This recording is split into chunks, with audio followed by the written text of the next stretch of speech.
Imagine being locked inside an asylum, not as a doctor, not as a visitor, but as a patient. Imagine hearing the iron doors slam shut behind you, knowing that nobody inside knows who you really are. And worse, knowing that if something goes wrong, you may never get out. In 1887, a young journalist willingly walked into one of the most feared institutions in America. She pretended to be insane, not for fame, not for money, but to expose a truth the world refused to see. Her name was Nellie Bly, and she would change journalism forever.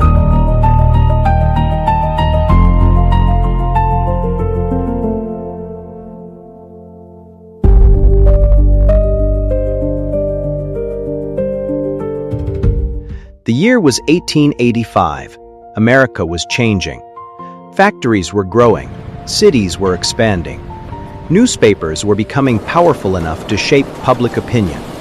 But for women, opportunities remained painfully small. Most newspapers believed woman's mind belonged in the home, fashion, cooking, etiquette, marriage. That was considered acceptable. Politics, business, corruption. Those were men's subjects. Then one day, a newspaper published an article declaring that working women were a threat to society. The article argued that a woman's proper place was in the kitchen. Most readers turned the page. One young woman did not. She grabbed a pen, and history changed. Her real name was Elizabeth Jane Cochran.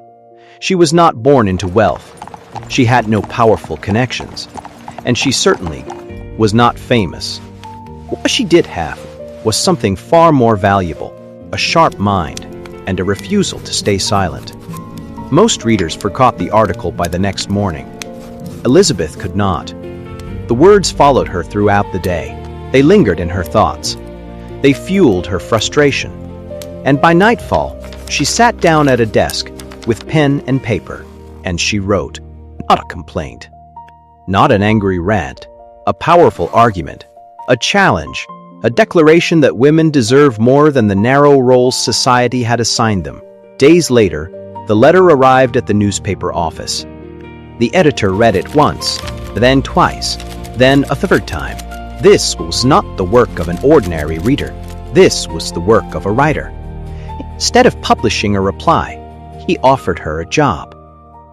Almost overnight, Elizabeth became a reporter, and with that job came new identity, a pen name that would soon become a legendary, Nellie Bly. Pop the late 1880s, one place inspired fear across New York City, Blackwell's Island, a narrow island in the East River, separated from the bustling city by cold, dark waters. To many New Yorkers, it was a place of exile, a place where society sent those it wanted to forget. The island housed prisons, workhouses, hospitals, and one of the city's most notorious institutions, the Women's Lunatic Asylum. Its massive stone buildings loomed over the river like a fortress. Behind its locked doors, something troubling was happening. For years, terrifying stories had emerged from Blackwell's Island. Women entered, but their voices rarely came back out. People whispered about abuse, neglect, cruel punishments, starvation. Some claimed innocent women had been locked away. Others spoke of nurses who treated patients with shocking brutality. But no one knew the truth, because nobody could investigate from the inside. Then Nellie proposed something extraordinary. "I will go." At first, her heritors thought she was joking. She was not. Night after night, she practiced in front of a mirror, studying madness, learning confusion, perfecting fear. She barely slept.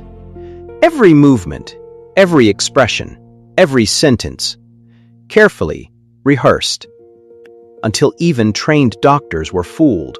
And when they finally declared her insane, the real danger began. The ferry crossed the East River beneath a cold gray sky. As Blackwell's Island emerged through the mist, its stone buildings looked less like a hospital and more like a prison. The iron gates opened, then closed, Nellie Bly disappeared from the outside world. The food was spoiled, the water was dirty, the cold was unbearable. Women sat silently for hours on wooden benches. Some cried, some stared into space, some begged to leave. The nurses answered with violence. But what shocked Nellie most was not the cruelty, was the sanity. Many women were perfectly sane. They were immigrants who could not speak English. Women abandoned by relatives. Women trapped by poverty. Women nobody wanted. Once inside, escaping was nearly impossible. After 10 days, the newspaper finally secured her release. When she stepped outside, sunlight felt unreal. But her work had only begun. She sat down, opened her notebook, and revealed everything. The series exploded across New York. Readers were horrified. Politicians were furious. Officials scrambled to defend themselves. But the evidence was undeniable. The investigation that followed exposed years of abuse. Millions of dollars were allocated to improve care. Staff members were removed. Reforms were implemented. And a new kind of journalism was born. Investigative reporting.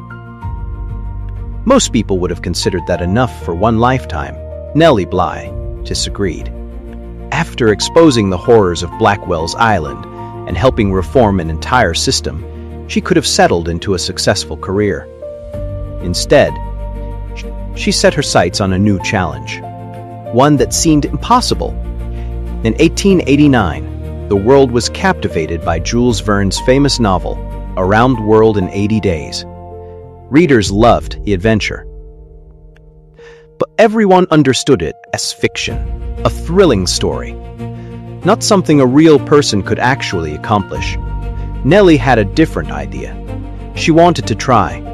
She approached her editor, Joseph Pulitzer, with a proposal that sounded outrageous. She would travel around the world, and she would do it in less than 80 days. At first, the idea was met with skepticism. The journey would be dangerous, but logistics were overwhelming. And many people still believed that a woman could not travel alone across the globe. But Nellie refused to back down. She had spent her life proving people wrong. Eventually, Pulitzer approved the assignment. And just like that, the greatest adventure of her life began. On November 14, 1889, Nellie Bly stepped aboard a steamship bound for England. She carried remarkably little. One small handbag, few changes of clothing, and an extraordinary amount of determination. Ahead of her lay thousands of miles, oceans, railways, foreign cities, unpredictable weather, and a race against time itself. She crossed the Atlantic, traveled through Europe, passed through the Suez Canal, crossed Asia, and continued onward across the Pacific. At every stop, the clock kept ticking. The journey became an international obsession.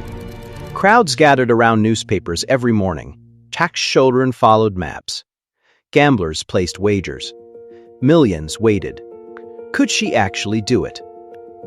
Across oceans, across continents, across storms, across cultures, Nellie kept moving, day after day, hour after hour, refusing to stop.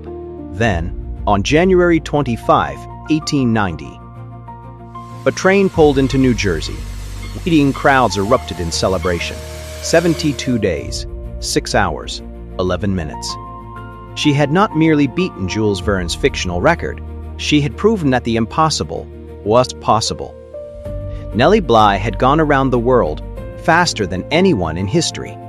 History often remembers inventors, kings, generals, presidents.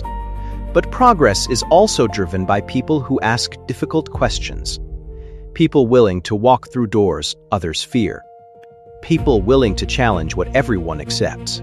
Nellie Bly was one of those people. She showed that courage is not always loud. Sometimes courage is a notebook hidden beneath a coat. A train ticket to the unknown, a question nobody else dares ask. More than a century later, Every investigative journalist who exposes corruption, every reporter who risks everything for the truth, walks in the footsteps of Nellie Bly, and that may be her greatest journey of all.